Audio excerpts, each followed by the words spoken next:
By this time next month, the last $122 billion of federal education assistance from the pandemic runs dry. That puts a pinch in early childhood education investments across the state line. WIFR's Nathaniel Langley finds how lawmakers may step in. This was always going to be short-term money, one-time money, right? Money that we couldn't depend on long-term. Temporary federal funding that gave $234 million to Rockford Public Schools, helping expand its early childhood education, now drying up.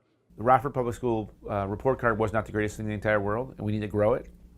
And the best way to do it is get the kids as early as possible. Illinois added $350 million to the public schools budget this year. Lawmakers argue that doesn't compare to the billions gone. The problem is several hundred million doesn't add up to $8 billion.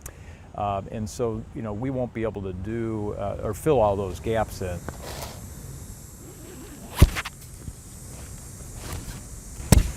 State Representative Vela believes now is better than ever for Illinois schools to learn a lesson on budgeting. What I'm hoping is we get lean and mean. We find the resources to teach the kids that we have better. Boosting support for Illinois preschoolers draws bipartisan support, with some saying the investment builds smarter and safer communities.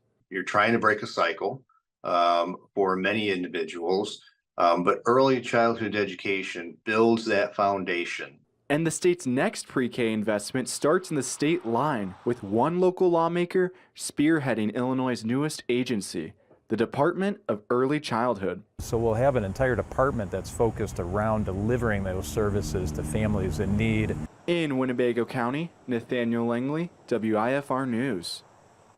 That new department takes shape over the next 3 years. Governor J.B. Pritzker wants universal pre-K in Illinois by 2027.